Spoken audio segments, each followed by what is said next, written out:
যে আগের যে রাজনীতি সেটি আর চলবে না, কেউ কেউ আগের ভাষায় কথা বলছেন। শিক্ষার্থীদেরও দাবি আপনি শুনেছেন, তারা সেকেন্ড রিপাবলিক চায়, নতুন প্রজাতন্ত্র, নতুন সংবিধান, নতুনভাবে দেশকে গড়তে চায়। পুরনো কাঠামোয় এটি সম্ভব না, তারা আজ বলেছেন। আপনার বিশ্লেষণ কি? আপনাকে ধন্যবাদ, দর্শক শ্রোতাদেরকে ধন্যবাদ, আমার সাথের আলোচকদেরকে শুভেচ্ছা। একটা গণঅভ্যুত্থানের পরে প্রায় 7 মাস আমরা পার করে ফেলেছি। এই 7 মাসে আমাদের এখানে নানা ধরনের রাজনৈতিক মতাদর্শ, নানা ধরনের রাজনৈতিক কৌশল, রাজনৈতিক বক্তব্য এর উদ্ভব হয়েছে। কখনো কখনো সেটি পরিস্থিতিকে ভিন্নভাবে বিশ্লেষণ করেছে, কখনো কখনো জটিলতা তৈরি করেছে। আমরা একটা জায়গায় এসেছি, আবার বিচ্ছিন্ন হয়ে গেছি। কিন্তু এর ভেতর থেকে সংকট ঘনীভূত হয়েছে, সমস্যা ঘনীভূত হয়েছে। মানুষের জীবনের যে সংকট, সেই সংকটগুলো ক্রমশ পেছনে চলে গেছে। আপনি ঠিক এই মুহূর্তে আমাদের জাতীয় জীবনে যে সমস্ত আলোচনাগুলো আছে, আমাদের মিডিয়াগুলোতে যেসব বিষয়ে আলোচনা হয়, আমি দেখি তার বেশিরভাগই হচ্ছে বিশ্ববিদ্যালয় স্টাডি সার্কেলের ইস্যু। আমি দেখি মধ্যবিত্তের ড্রয়িং রুমের ইস্যু। এই মুহূর্তে আমাদের শিক্ষার্থীদের হাতে বই থাকা দরকার ছিল। আপনি 3 মাস পার হয়ে যাচ্ছে, এখনো বই পৌঁছায়নি, এখন পর্যন্ত বই পৌঁছায়নি। দ্রব্যমূল্য নিয়ন্ত্রণের যে আকাঙ্ক্ষা, সেই আকাঙ্ক্ষা বাস্তবায়িত হয়নি। সিন্ডিকেট এখন পর্যন্ত আপনি দেখছেন বাজারে সয়াবিন তেল আছে, সয়াবিন তেল নেই, সকালে আছে তো বিকেলে নেই।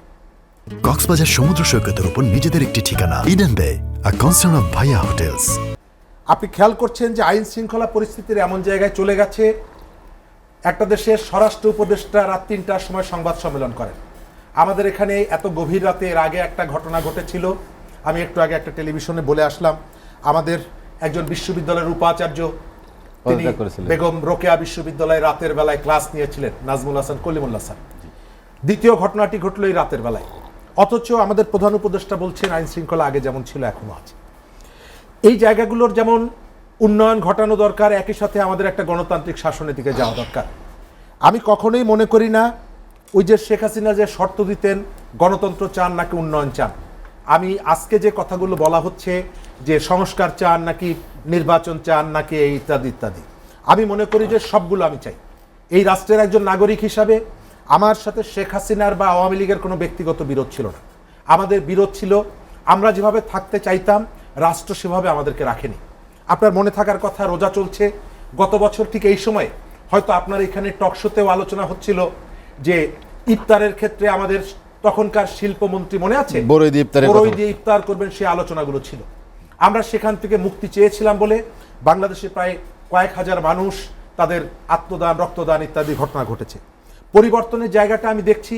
এখন পর্যন্ত আপনি দেখবেন 2 দিন পর পর আহতরা প্রধান উপদেষ্টার বাড়ির সামনে গিয়ে তারা সেখানে আর্তনাদ করছেন, তারা চিকিৎসার দাবি করছেন। আর আমাদের এই গণঅভ্যুত্থানকে নিয়ে আমরা যেভাবে পারছি নানা রকমের সোশ্যাল মিডিয়ায়, মেইন স্ট্রিমের মিডিয়ায় অনেক রকমের কথাবার্তা আসছে। কি কথা? দুর্নীতির কথা। আমি এই মুহূর্তে আপনাকে মনে করিয়ে দেই, আমাদের দর্শকদের মনে আছে একটা ভিডিওর কথা, স্যার একটাকে গুলি করি, একটা মরে, বাকিটি যায় না। সেই ঘটনাস্থলে যারা উপস্থিত ছিলেন তাদের একজন ছিলেন সেই সময়ের স্বরাষ্ট্রমন্ত্রী আসাদুজ্জামান কামালের পিএস। গত 6 মাস তিনি লুকিয়েছিলেন, কিন্তু ঠিকই তাকে বেতন দেওয়া হয়েছে, রাষ্ট্র বেতন দিয়েছে। ওই ঘটনাস্থলে যারা উপস্থিত ছিলেন তারা সবাই ধরা পড়েছেন, তিনি ছাড়া। 6 মাস তিনি কোথায় ছিলেন কেউ জানেন না। গত কয়েকদিন আগে তিনি ফিরে এসেছেন, তাকে এই পর্যন্ত 3টি জায়গায় বদলি করা হয়েছে, দায়িত্ব দেওয়া হয়েছে, তাকে চাকরিতে ফেরত আনা হয়েছে। দৈনিক সমকাল একটা রিপোর্ট করেছে এবং সাংবাদিক লিখেছে এই কাজটি করার উদ্দেশ্য হচ্ছে খুব দ্রুত সময়ের মধ্যে বিভিন্ন জায়গায় বদলি, এই কারণে যাতে আপনি তাকে ট্রেস করতে না পারেন। এবং সাংবাদিক অভিযোগ করেছেন বিপুল টাকার বিনিময়ে তাকে এই দায়িত্বটা দেওয়া হয়েছে।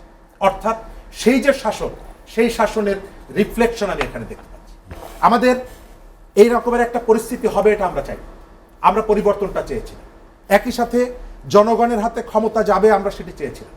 সাজিস আলমের যে বক্তব্যটা আমরা শুনছি, আমিও মনে করি যে এই যে যদি কিন্তু সুতরাং যে যুক্ত করে দিয়ে একটা নির্বাচন, আমি মনে করি যে রাজনৈতিক দল হিসাবে তারা তাদের কথা বলতে পারে, তবে আপনি এমন কোনো কথা বলা উচিত না যেটা বাংলাদেশের মানুষের যে সেন্টিমেন্টের যে জায়গা, সেই জায়গাটায় আঘাত করে। দ্বিতীয়ত, সার্জিস আলমের এই বক্তব্যের ভেতর থেকে আমি পলিটিশিয়ানদেরকে শিক্ষা গ্রহণ করার জন্য অনুরোধ করি। কেন? এক সময় শেখ হাসিনার খুব নিষ্ঠাবান কর্মী, এক সময় শেখ হাসিনার ভোকাল কর্মী সার্জিস আলম এখন এসে বলছেন যে তিনি সেই সময়ে সোশ্যাল মিডিয়ায় পোস্ট দিয়ে শেখ হাসিনার সাথে দেখা করার যে স্মৃতি মানে রোমন্থন করতেন, তিনি এখন এসে বলছেন যে তার ফাঁসি দিতে হবে। কেন?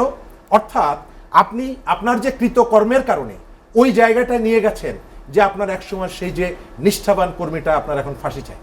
এর ভেতর থেকে শিক্ষা গ্রহণ করে আমাদের পলিটিশিয়ানরা, শিক্ষা গ্রহণ করে না, আমাদের রাজনীতিবিদরা শিক্ষা গ্রহণ করে না। আপনি এই সময়কালে বিএনপির যে আলোচনাগুলো আসছে, বিএনপির নেতৃত্বের জায়গা থেকে আমরা দৃঢ়তা দেখছি এবং অনেকগুলো জায়গায় যথেষ্ট ম্যাচিউরিটির পরিচয় তারা দিচ্ছেন, কিন্তু তারা যে বার্তাটা দিতে যাচ্ছেন তার কর্মীদের কাছে, সেই বার্তাটা যাচ্ছে না।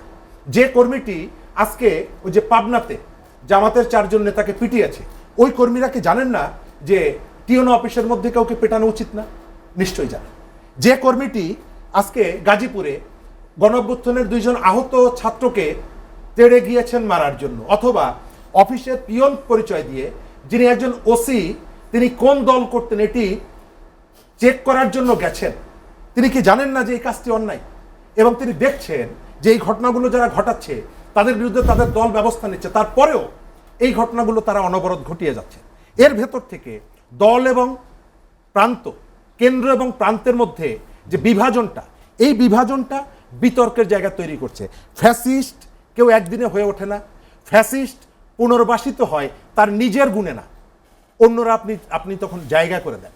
আমি এই যে ঘটনাগুলোর কথা আপনাকে বলছি, আমি মনে করি যে এই জায়গাটায় গণঅভ্যুত্থানের যারা অংশগ্রহণ করেছিল, স্টেক হোল্ডার যারা ছিল, তাদের যথেষ্ট দায়িত্বশীল আচরণ করার, দায়িত্বশীল বক্তব্য দেওয়া উচিত। আমাদের এখানে নতুন যে রাজনৈতিক দল, আমি যেটা দেখতে পাচ্ছি যে আমাদের মিডিয়াগুলো যে ধরনের প্রতিক্রিয়া দেখাচ্ছে, অন্য অনেক রেজিস্টার্ড অনেক রাজনৈতিক দল সম্পর্কে সেই প্রতিক্রিয়াটা দেখাচ্ছে না। এর কারণটা আমি জানি না। আমার কখনো কখনো ধারণা হয় রাজার পার্টিকে নিয়ে হয়তো একটু বেশি আলাপ আলোচনাটা হচ্ছে।